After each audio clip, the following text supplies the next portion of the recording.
just seeing it, like my heart broke. Just seeing the impact of the vehicle and the condition of it. An EMT driver is dead after a horrific crash between a dump truck and an ambulance in King and Queen County. We share the voice of a woman who saw the aftermath of the crash.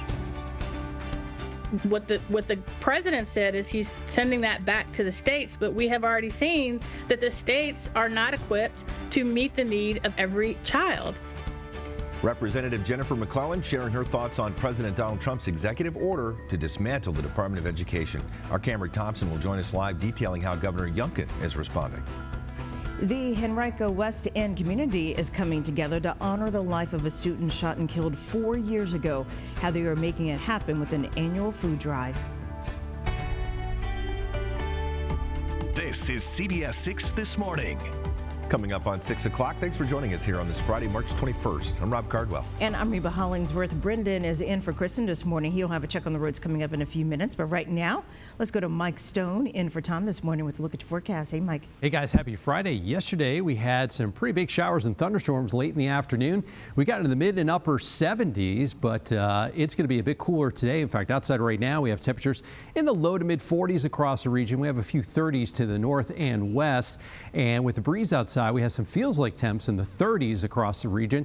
It's going to be a lot cooler today. Yesterday, we're in the upper 70s. Today, we'll be in the low 60s. And we do have some clouds across the region still. But you notice the last few frames of this, rain's moving out and the clouds are in the process of breaking up. So we're going to see a mainly sunny day. Any clouds we see the next few hours will start to decrease. And look to the north and west. Temperatures a huge temperature drop. And that's what's coming in for our area today. Area wide, we'll have upper 50s and low 60s for this afternoon in terms of the high temperatures. This evening, will drop down in the 40s, and by this time tomorrow morning, we'll be back down in the 30s to around 40 degrees. But tomorrow afternoon, we start warming back up into the 70s. It's not going to last too long. We'll have a full look at your weekend forecast coming up in just a little while. Rob, Reba? Thanks, Mike. President Trump has signed an executive order to gut the Department of Education, leaving questions from millions of staff, students, and teachers about what's going to happen next year. Cameron Thompson joins us live to help break it all down for us. And Cam, you've also gotten the chance to speak to the governor and Representative Jennifer McClellan about this decision, right? That's correct. And the reaction to these executive orders falling along party lines, with Democrats saying that this will be hurting students and local schools, while Republicans saying this will protect taxpayer dollars from being wasted and empower states. Again, what we were talking about, the executive order signed by President Donald Trump yesterday, directing the Secretary of the Department of Education to begin to close it to the maximum extent allowable. Again, the White House saying this includes things like shifting functions and oversight to other departments, but adding that core necessities will remain for now under DOE control, like Title I funding, Pell Grants, student loans, and money for children with disabilities. Now, the order also calls for a review to ensure federal funds don't go to school programs involved in things like diversity, equity, and inclusion, or promoting gender ideology. President Trump said in his statements before signing the order that the department was too bureaucratic, costing too much money, and it wasn't resulting in better student performances. And the order is the latest action from this administration targeting the education department, as staffing was nearly halved last week. Now, Virginia Republicans voiced support for this move, including Virginia Governor Glenn Youngkin and Congressman Ben Cline and John McGuire. Cline saying that the department has spent too long pushing, quote, woke policies instead of focusing on student success, end quote, while McGuire said it will empower states and parents to make the best decisions for their kids. On the other side of the reaction, Richmond Superintendent Jason Kammer said he was saddened by the move, and any action to stop congressionally mandated funding would he believe to be unconstitutional and something that they would fight, while Congresswoman Jennifer McClellan called it a big step backwards, and that the department is needed to step in where states have not been able to address things like meeting financial needs of students with financial assistance and protecting civil rights. First up, you're going to hear from Governor Glenn Youngkin when he spoke to reporters on Wednesday before the order was signed about how he sees these moves as positive, followed by McClellan. When somebody graduates in Virginia, we want them to be career ready, to go get a job, and to have an opportunity to go get a credential right away that would qualify them for a job right away, or college ready or military ready. And we want Virginia's students to thrive. what the president said is he's sending that back to the states, but we have already seen that the states are not equipped to meet the need of every child. And so this is an all hands on deck moment partnership between localities and states that have the primary responsibility and control over education, and the federal government that fills those gaps. Now, while this order calls for the first steps to begin closing of the Department of Education, actually doing that would require an act of Congress, which created the department back in the 70s. That would need 60 votes from senators, which would mean at least 7 Democrats would have to join Republicans in order to make it happen. In Richmond, Cameron Thompson, CBS 6 News. All right, thanks, Kim. Let's see if there are any delays out there. Here's Brendan. A couple of crashes to tell you about, but overall on this Friday morning, no delays or crashes on the major interstates and highways in Central Virginia. Let's start here. This is Interstate 64, the Chaco Valley Bridge. Quite a few cars picking up on this Friday around 6:04, approaching 6:05. This is what it looks like on real-time traffic all the way from Doswell to your 95-85 split in the Tri-Cities and Petersburg, looking pretty good. So let's talk about these crashes. This is a crash reported with injury in Chesterfield, Manglewood Road, and Route 1. This is just outside the Colonial Ridge Apartments, so check on your people. We have some minor delays to your traffic commute, so this is just west of 95. Another crash reported in Richmond. This has been reported for well more than an hour now in the city's West End, Patterson Avenue, and Bunting Avenue. Rob, Reba. All right, thanks, Brendan. An EMT has died after a dump truck and ambulance collided on Route 360 in King and Queen County. Our Elizabeth Holmes shares what we know and talks with the woman who saw the aftermath of that crash. We're standing on Fleets Mill Road right by Route 360 in King and Queen County. The intersection behind me is where Virginia State Police say there was a crash involving an ambulance and a dump truck, tragically killing the EMT driving at the time.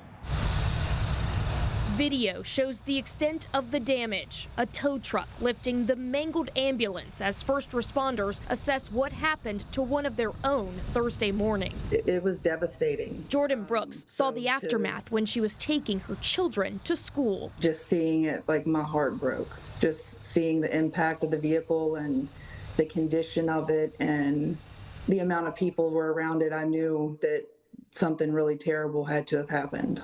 State police say they were called to the scene around 6:50 a.m. Their initial investigation suggests the driver of the dump truck attempted to use a crossover and pulled in front of the ambulance while it was traveling. CBS 6 confirmed the ambulance was being operated by American Medical Response employees Jacob Bozeman, an advanced emergency medical technician, and Christopher Mack, a paramedic. Bozeman died in the crash. Both Mack and the driver of the dump truck were taken to an area hospital. Police confirmed AMR was not responding to a call at the time, nor carrying any patients. AMR sent a statement to CBS 6 that says in part, quote, "Every day, our EMS crews put themselves on the front lines to save lives and serve their communities with dedication and compassion. This incident is a heartbreaking reminder of the risk they take in the name of caring for others." My sincere condolences are sent out to them, their families, the loved ones, all of the first responders who responded this morning to that call. This crash is still under investigation. We'll be sure to update you on air and online as we learn more. In King and Queen County, I'm Elizabeth Holmes, CBS 6 News. This weekend, a community in Henrico's West End is asking for your help to donate to a food drive in honor of Keokasin Middle School student Lucia Bramer. The 13-year-old was walking home with a friend after school when she was shot and killed in 2021. Each year since, her family and friends look for ways to honor her life. Well, this time, Canterbury Recreation Association on Pump Road is hosting a food drive for Feed More on Saturday, where the Bramers are longtime members. This is video from the food drive in 2022. Brendan talked with facility manager Angie Hutchinson, who's organizing this food drive alongside Bramer's family. She says dozens of volunteers are working to make this happen. It's actually a very fun atmosphere, even though it's a very sad situation, but we try to make it light when we can. Lucia means light. They like to spread the light. They like to keep her light alive. They would really rather focus on how she lived rather than how she died. The 4th annual Lucia Bramer Food Drive tomorrow from 10 a.m. to 2 at 1300 Pump Road in the West End. You're asked to bring canned food and non-perishables, but remember, no glass will be accepted. And you can also make a monetary donation on the Feed More website. It is Kings Dominion's 50th anniversary, and they're celebrating with the launch of a new roller coaster. The Raptera is breaking records as the longest and tallest launched wing roller coaster in the world.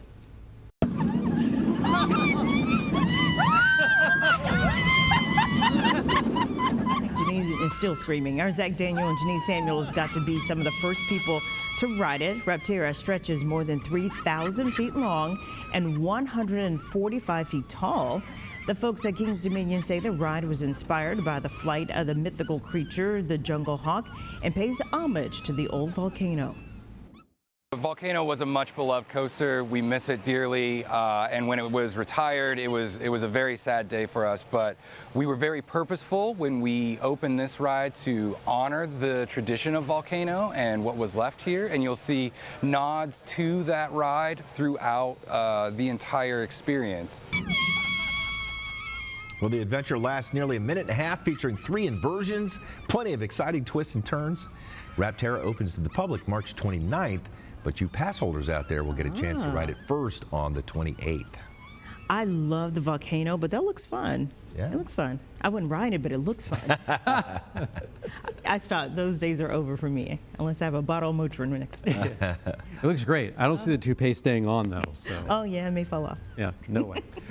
Hey, we have mostly clear skies across central Virginia now. This is how it looks down in Wayne Colville country. That's our Old Town Petersburg camera with the courthouse on the left-hand side. Notice the camera jiggling a little bit. It's still a little bit breezy outside. We're in the low 40s now. We're heading up into the low 60s today, so not quite as warm as it was yesterday. Your weekend and 7-day forecasts are coming up in just a couple moments. But now let's take a look at another Window World picture at 6:10. This is from Michael Summers, and this is called Spring is Blooming. Very apropos. This is our first full day of astronomical spring today. If you want to send us a picture, email us, pics@WTVR.com, or you can use the CBS 6 Weather Authority app. Rob? Thanks, Mike. A terrifying close call with severe weather. Wow. The moment this driver was nearly struck by a bolt of lightning.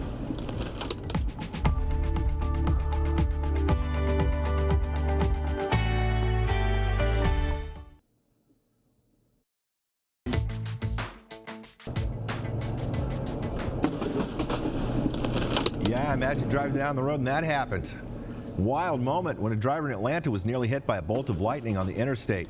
The Southwest saw severe weather this past Sunday. Atlanta in particular littered with lightning strikes as storms moved through.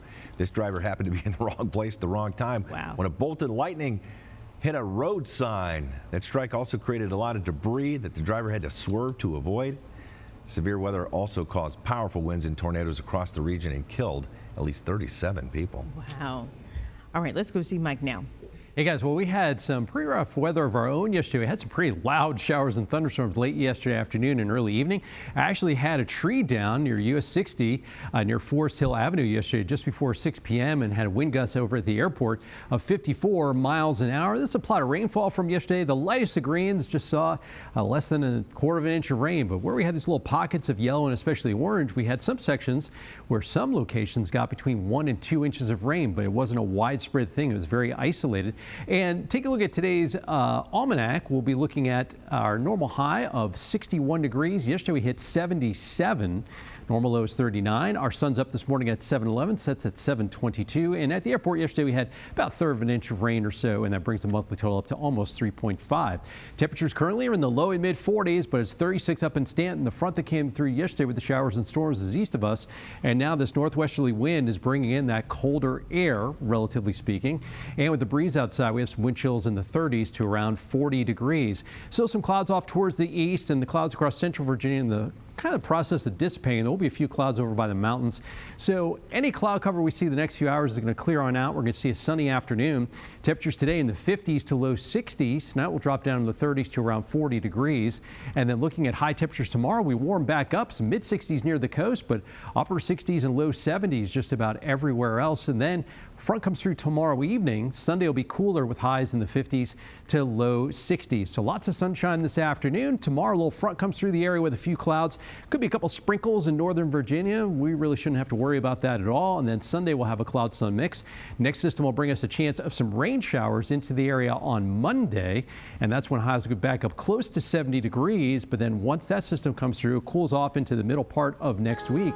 with high temperatures back down to around 60 degrees. We are looking, though, for highs to get back into the 70s next weekend. But in the meantime, some low 60s today, low 70s tomorrow, low 60s on Sunday. Rob, Reba? All right, thanks, Mike. Here's a look at some of the day's top stories. Another hearing is scheduled today to discuss the flights of migrants to El Salvador that might have directly defied a court order.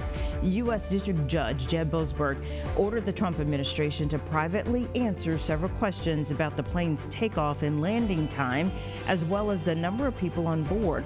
The judge is trying to understand whether the Trump administration deliberately defied the order when the judge told it to turn around the planes and for the deportations to be paused. The Trump administration is trying to get the judge tossed from the case and has withheld some information about the flights from the court. European leaders are gathering once again in Belgium today to discuss pressing global issues. On Wednesday, all European nations had signed a joint statement backing Ukraine, and leaders discussed placing more sanctions on Russia. They're also deliberating about a peace resolution for Ukraine, unrest in the Middle East, and the EU's relationship with the U.S. at the summit. The Boston Celtics are entering a new era, and it won't come cheap. An investor group led by William Chisholm is buying the NBA team for $6.1 billion. The deal still has to be approved by the NBA's Board of Governors, but if it passes, it will be the highest amount ever spent on a sports franchise in North America. This sale will give Boston its first new owner in more than 20 years. Chisholm, who grew up on Boston's North Shore, is a lifelong Celtics fan. For your positive start to the day, Olympic gold medalist Christy Coventry is making history after being elected as the 10th president of the International Olympic Committee. She is IOC's first woman and African president. The 41-year-old will also be the youngest ever to assume the role. She officially takes charge on June 24th after incumbent Thomas Bach steps down following his 12 years at the top. Before becoming a member of the IOC, Coventry was a standout swimmer for Zimbabwe, winning 7 of the country's 8 Olympic medals to date. Congratulations. Hey, it is the answer we've been trying to get our paws on. Up after the break, we're going to let you know which breed has been named Top Dog 2024 and whether Brendan's adorable pup Teddy is near the top of the list. Oh, Teddy.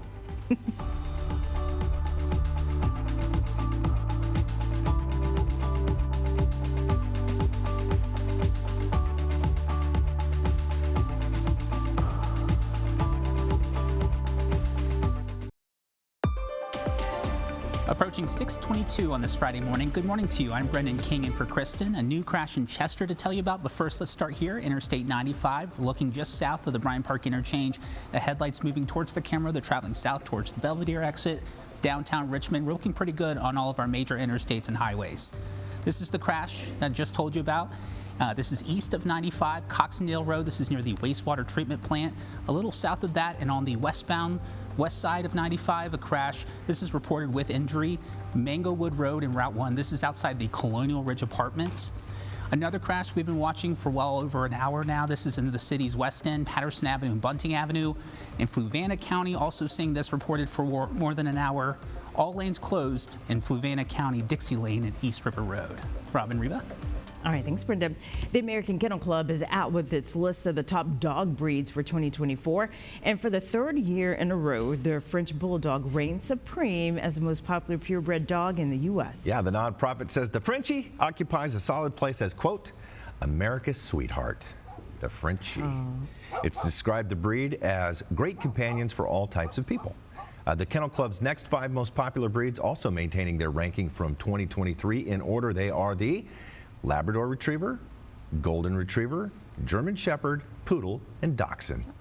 That group is followed by the Beagle, Rottweiler, Bulldog, and German Short-Haired Pointer. But here's a breed to watch out for, the Cane Corso. Its popularity has soared more than 400% over the past decade, spiking in the AKC's rankings from 47th to now the 14th most popular. And those are big dogs. I was looking them up online. They can get up to 110 pounds or bigger. I think they use them for police, do they? They're big dogs. I don't know. I just know they're big. A lot bigger than my Shih Tzu. Oh, little Teddy. Should have been in the top 10. Teddy should have been in the top 10. He just went to the vet. He's 11 pounds. Oh, man. Tiny little guy. Oh, and a probably cutie. still take on a cane Corso, too. Well, we hope you got some fresh batteries in the remote and fresh popcorn in the microwave, because we are just a few hours away from day 2 of March Madness. We're going to tell you about the slate of games we have for you today on CBS 6 and when you can catch the Richmond and other Virginia teams in the women's brackets.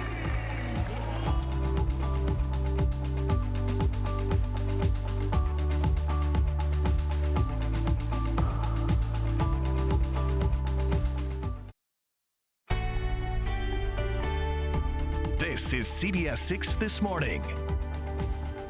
Man, oh man, we had an eventful first day of spring yesterday. Some heavy rain across our viewing area. But here's some good news. You might have a really nice Friday, and Mike will tell you all about that coming up. Good morning, everybody, on this Friday, March 21st. So glad you're with us. I'm Rob Cardwell. And I'm Reba Hollingsworth. Thanks for staying with us. Before we get to your traffic with Brendan today, let's send it over to Mike with a look to forecast. Good morning, Mike. Hey guys, well, let's go over to the Diamond right now. We're 14 days away from opening day. Don't be alarmed. There's not like a terrestrial orb there in center field. That's just the scoreboard on. But you notice we have a couple clouds here. They're in the process of breaking on up, and we're getting a little bit closer to sunrise now. It comes up at 11 minutes past 7 o'clock.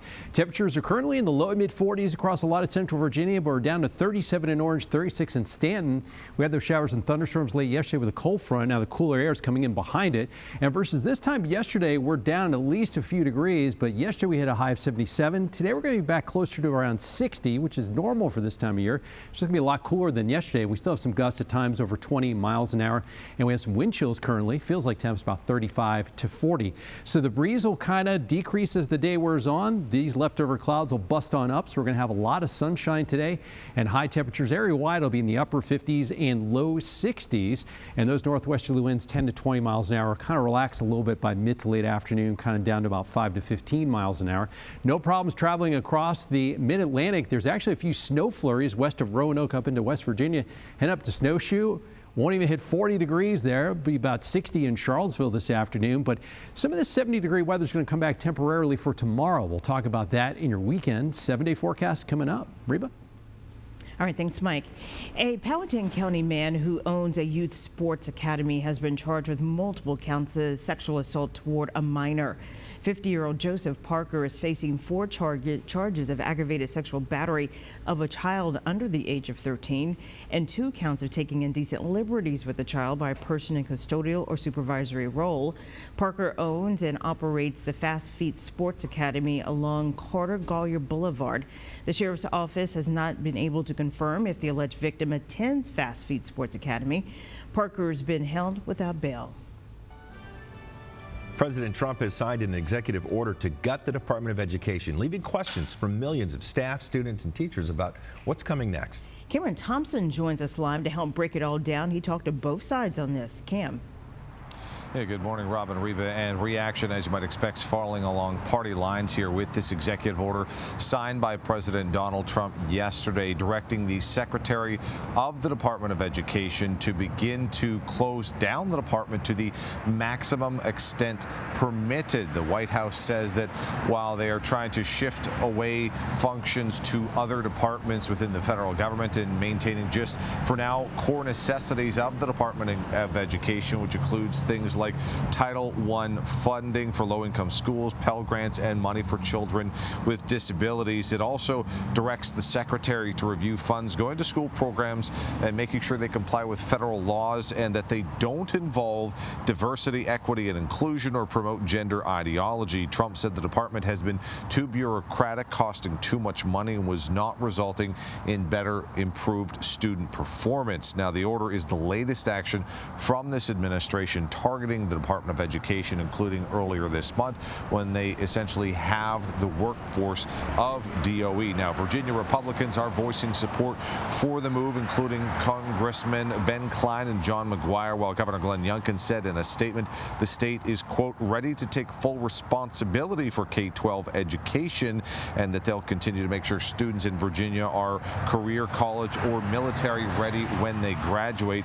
But the order is drawing condemnation from Democrats Democrats and local education leaders like Richmond School Superintendent Jason Cameras, who says it sends a powerful negative message about the country's commitment to education, while Democratic Congresswoman Jennifer McClellan said it's a big step backwards and that states already have primary control over school content and funding, but they need federal help to meet the needs of students, like with financial assistance and protecting civil rights. Now, first up, you'll hear from Governor Glenn Youngkin when he addressed supporters on Wednesday, which was before the executive order was signed, followed by Congresswoman McClellan talking about how Virginia's history of massive resistance is an example of the need for this federal department.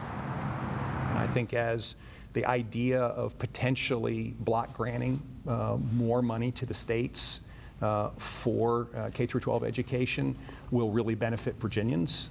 I think we are doing an incredibly good job reestablishing excellence in education. The impact of that history did not go away with the wave of a magic wand, and the Department of Education was created to make sure every state and locality had the resources they need to address that legacy, to make sure every child had the resource they need. Now, to actually close the Department of Education entirely is not something that can be done by executive order and would need congressional action, as they created the department in the 70s, and it would need 60 votes in the Senate, meaning that at least 7 Democrats would have to side with Republicans in order to make that happen. Reporting in Richmond, Kevin Thompson, CBS 6 News. All right, thanks, Cam.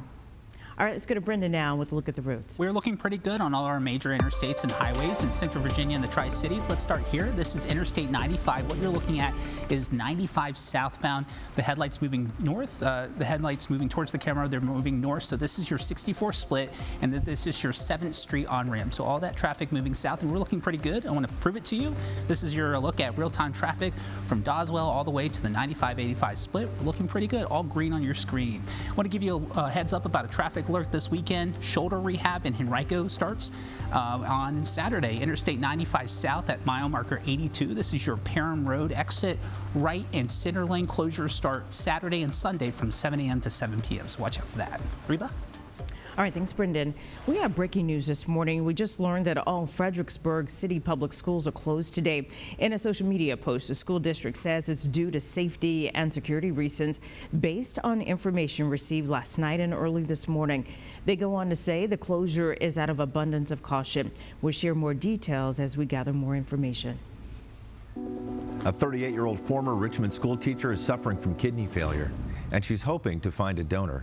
DeLacy Fleming here received the diagnosis 3 years ago after a case of the flu caused severe complications to some underlying conditions. Doctors telling her that she would have to go on dialysis until she could find a donor.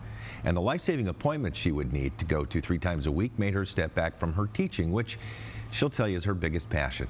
DeLacy hopes that putting this story out there can help get her one step closer to finding that donor and getting back to her normal everyday life.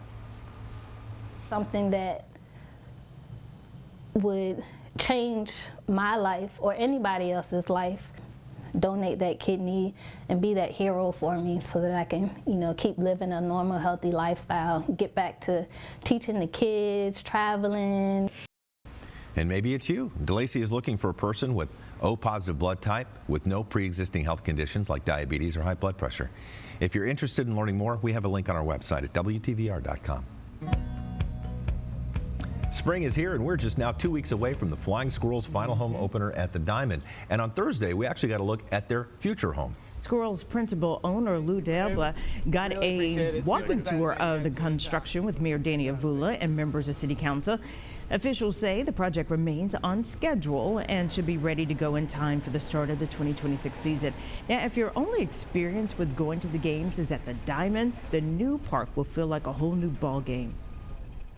And a lot of time and effort went into the aesthetic, particularly the experience of walking into the park. If you walk in through this entrance and you're staring out on the whole baseball field onto center field and beyond, I mean, it's going to be beautiful. I think people are going to gasp. Yeah, but of course that's next year. And as we mentioned, we're now officially 14 days away from the 15th home opener for the Squirrels, the last one at the Diamond.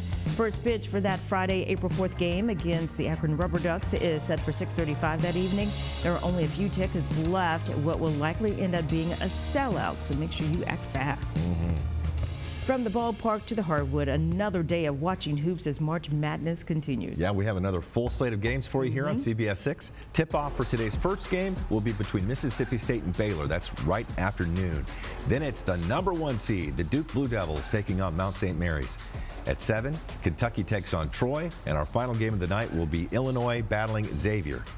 Because of those games, we're not going to have the CBS 6 news at noon, 4, or 7:30 today, but we will have news at 5, 6, and your late news once that final game wraps up. And, oh, how many of you are heartbroken? Yes. VCU's loss yesterday. The two remaining teams from Virginia now are Norfolk State and Liberty. They play at 6:50 and 10:10, respectively. But meanwhile, in the women's tournament, which gets underway in full today, Virginia is tied for the most teams in the tournament with 5 right now. And the Commonwealth is off to a great start, too. William and Mary earning their first ever tournament win, knocking off High Point in a play-in game yesterday. The eyes of many of our viewers will be on the Spiders as Richmond takes on Georgia Tech tonight at 7:30. For other Virginia schools, Liberty would take on Kentucky at high noon. Tomorrow, William and Mary would take on top-seeded Texas at 9:45. Norfolk State battles Maryland at 4 o'clock. And the George Mason women will play their first ever tournament game in 4+ decades. They've played Division I ball when they face off against Florida State at 7:45. And the men, tonight? Norfolk State, I believe, they play tonight? 6:38, let's get a check on the weather you're waking up to. Here's Mike. Hey guys, just a little bit away from sunrise. That comes up at 7:11. That's how it looks down in Petersburg now. Gorgeous looking sky there, just a couple clouds. Across the Richmond metro area now, we have temperatures in the low to mid 40s. And yesterday, we made it up to the mid to upper 70s before the showers and storms came through. Today, we get knocked back down to normal, so a lot cooler than yesterday, but right around where we should be. It'll be breezy first part of the day, sunny skies, cooler today with a high of 61. We'll take a look at your 7-day forecast coming up in a little bit. And now it's time for the final Window World picture of the week at 6:39. This is a best of, and this is from yesterday. This is from Gina Lett, and that is the white squirrel eating a fudge pretzel at the National Mall.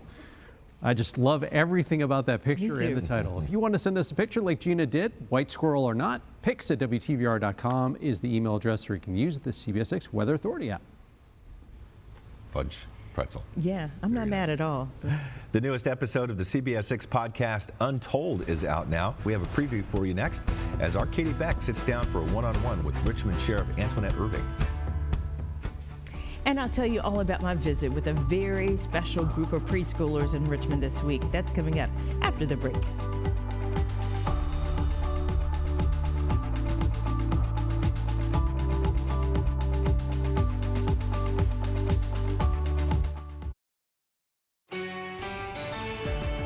Let's take a look at some of the day's top stories. The Department of Government Efficiency has been blocked from accessing some sensitive Social Security data. On Thursday, a federal judge raised concerns of a, quote, phishing expedition and blocked the Social Security Administration from giving DOJ access to data that contains personally identifiable information. The new restraining order also requires DOJ to delete any of that data that they've already received. They must also remove any software that they've installed in the Social Security Administration system. DOJ can, however, access data that is redacted or anonymous, but only if the DOJ representatives are properly trained and agree to a background check. Del Monte Foods is recalling nearly 200,000 cans of Target's Good and Gather cut green beans. The Food and Drug Administration says the product may be contaminated with a foreign object. Those recalled cans were distributed in 21 states, including Virginia. They look like this, and they have a best if used by date of October 28, 2026. And Costco customers will now have more time in the day to fill up at the gas pump. The company is expanding its gas station hours, with some locations staying open an hour later than before and others opening up a little earlier. Costco says it's faced stiffer competition, with average national gas prices now hovering close to the $3 mark, according to AAA. Okay, 6:43. Let's go to Brendan. I got 5 crashes to tell you about, 2 in Richmond, 2 in Chesterfield, another in Fluvanna County. So let's start here. This is the Manchester area south of the James River. Richmond's Whole Street Road and Commerce Road has a crash. So you see that green turning over to yellow. If you look at that legend, that means there's some minor traffic disruptions. This has been reported since 4:42 this morning. Richmond's West End, Patterson Avenue, and Bunting Avenue. Let's now go to Chesterfield, where I told you about 2 crashes. This one's near the wastewater treatment plant, east of 95, Coxondale Road. The other west of 95, Mango Road and Route 1. This is being reported with injury, so this is right outside the Colonial Ridge Apartments. And the other crash in Fluvanna, well reported over an hour ago, Dixie Lane and East River Road, all lanes are closed. Rob, Reba? All right, thanks, Brendan. The 3rd episode of a new WTVR podcast called Untold went online this morning. Katie Beck sat down with Antoinette Irving, the sheriff of Richmond. Yeah, they talked about the state of the jail right now and also the city's drug problems, but also the obstacles that Sheriff Irving overcame while growing up with an abusive father in Creighton Court. It got to a point that myself as a kid was no longer willing to tolerate that. And some things happened. And what does that mean? You weren't willing to tolerate that? Because I felt that I was at an age that I could speak up and speak out. And you did? And I did. And that reaction of, seeing my mother in the situation that she was in, it was like, this has got to stop. Because parents often feel that they have to be subjected to things to take care of their family or make sure that their family is in a good position. And they don't want to oftentimes make things more difficult. And again, in any domestic violence situation, people have to be ready and prepared to leave those situations. And when the time came, it came. How old were you when you spoke up? I probably started to speak up as early as 9 or 10. Was there a price for that? There was a price, but I was a pretty hard to get along with little kid and very vocal, and I wanted to take care of my family. This episode and all episodes of Untold with Katie Beck can be found on WTVR.com and our YouTube page, and also on Apple and Spotify. From chatting about my job to talking about storms and meeting their pet turtle, Speedy, I had a blast talking with 4- and 5-year-old students at Westminster Canterbury Child Development Center in Richmond. I told the group how I loved reading as a young child, and reading is a big part of my life and career today. They had plenty of good questions, and I got to know them a lot as well. And they couldn't wait to show me Speedy, their class turtle. My visit was all part of Women's History Month. I want to thank Ms. Jasmine, Ms. Sheila, and Ms. Felicia for inviting me. And a special shout out to Jack and Beatrice, who were my buddies. They held my hand as we walked through the hallways, because you always need a buddy in the hallways. It looks like you had a good time. Oh, it was a blast. I just love the questions. They were great. Good stuff. 6:47, time for Check on Your Weather. Here's Mike. You got out of there before all the showers and storms yesterday, Reba. That came in mid to late afternoon, and we had some pretty hefty thunderstorms here, but the cold fronts come through, and skies are in the process of clearing out. It's going to be a lot cooler across the area for the day today than it was yesterday. It's 43 right now. Winds are the northwest at 15, making it feel like 36, but we have a wind gust of 22 miles an hour. These gusts will relax a little bit later on today, so it's not going to be this breezy the entire day, but at least the first half, though. It's in the low 40s across the metro, but here to the north and west, we're dropping down to between 35 and 40. That cooler air continues to spill in behind the front that came through last night, and that's producing some wind chills right now in the low to mid to upper 30s. And here's a look at satellite. We still have some clouds here off towards the east, the northern neck and middle peninsula. Sorry about that. But we have a mix of clouds and sun across the rest of the area, or emerging sun anyway. Mid to upper 50s and low 60s for our highs today, and then overnight lows tonight will drop down to the 30s to around 40 degrees. Tomorrow, warmer again. We'll be in the mid 60s near the coast, upper 60s, low 70s elsewhere, but another cold front comes through later tomorrow evening. That will not have any showers and thunderstorms across central Virginia with it, but it will bring in some cooler weather for the second half of the weekend. Highs in the low to mid 50s near the coast, upper 50s and low 60s just about everywhere else, but far southwestern parts of our viewing area over towards Danville may get close to 70 degrees Sunday afternoon. We'll have a good deal of sunshine across the area for today. A few clouds tomorrow. The cold front comes through. There could be a couple sprinkles here in northern Virginia, but we should stay dry. Going into Sunday, a cloud-sun mix. Then the next weather system brings us a chance of rain going into the day on Monday, especially the first half of the day. That moves on by, and we'll see some drier weather coming in for Monday night into the first part of Tuesday. But here's our 7-day temperature trend. 61 today, 71 tomorrow, back down to the low 60s on Sunday, back up close to 70 Monday. Then we kind of fizzle down towards about the upper 50s and low 60s Wednesday and Thursday, but it looks like we'll go back into the 70s next weekend. In the meantime, a little bit breezy today with a good deal of sunshine. Tomorrow still breezy, a cloud-sun mix. Kickers play tomorrow evening, should be just fine for that. 62 Sunday, then that chance of rain on Monday. Reba. Thanks, Mike. Soccer fans, the Richmond Kickers kick off their 33rd season with a home opener at City Stadium this weekend. You can catch their match against AV Alta FC tomorrow at 6 p.m. You can also watch the CBS 6 sub-channel 6.3. And I think they have new uniforms this year, too. Okay. Yeah. While helping high schoolers enter the workforce after graduation, I'm going to show you how a big employer in Virginia is finding some of its freshest talent thanks to the Richmond Technical Center. That's up next in my all-new Building Better Minds.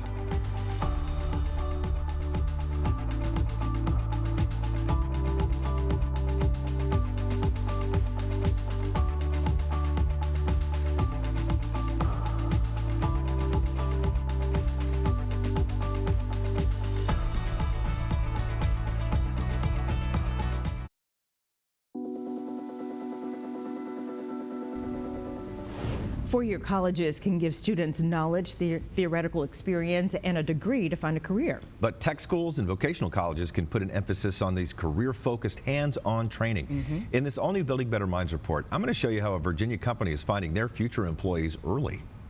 Slam it, slam it, slam it. Flipping the switch on education. So that's how we restore light. The Richmond Technical Center already teaches skills that can get graduating students a job. Jobs like an electrician. The type of work that we do is very intensive, but it is very interesting. It can be fun at times. It can be a little bit dangerous, but we do everything safely. And Dominion Energy is taking notice. With our paid training, apprenticeship programs, we get them, they hit the ground running. These professional linemen are showing students what a job at Dominion might look like, and they're specifically looking for motivated young men and women. We're going into these tech centers, we're going into these schools, and we're trying to develop these people that have these interests that may not want to go to college directly. In the trades, there is a very lucrative career. All right, let's go to the next step. Lily Ann thought learning a trade would be the way to go in high school. 10th grade was carpentry, senior year was electricity. She's since graduated and has been working for Dominion for the past 6 months. The reason why I like the tech center so much is they try to get you a job. Like at the end of this, you're gonna have some sort of credential, some sort of guidance to find a good job. Okay, so we got some thunder, we got a little bit of rain, we got a little bit of wind, right? What's gonna happen is I'm gonna get called out in this storm. Henrico, Richmond, and Chesterfield, and we're looking for these kids that have the skill that they're learning at these high schools to be able to come out and do fieldwork activities. Right into the field and getting paid, and not saddled with a shocking student loan debt to pay for college. You don't have to get the degree, you don't have to get the master's or the doctorate. You could come out and get paid to train, to learn, and to actually have a job. Building a love of the trade. All right, keep rocking. We got next up. Is Building Better Minds. Pretty cool. By the way, if you have a story for me or know a local group who wants to be on Building Better Minds, just send me an email at rob.cardwell@wtvr.com or just give me a call right here at the station. All right, here's a look at your primetime lineup.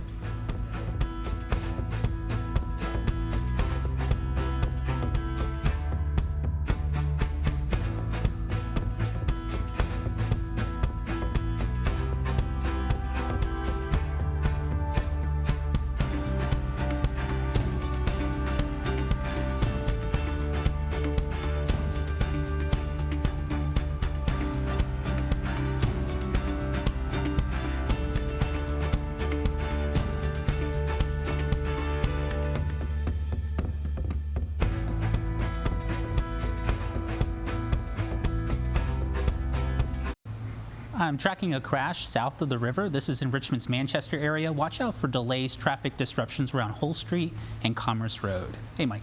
And outside this morning, Brendan, we're in the process of clearing on out. It's going to be breezy first half of today. And we'll have a high in the low 60s. Not bad for this time of year, but a lot cooler than yesterday. We'll warm up in the low 70s for tomorrow. Back down to low 60s on Sunday, and we'll have a chance of showers on Monday. All right, we're back in about 25 minutes. We'll see you then. Have a great day.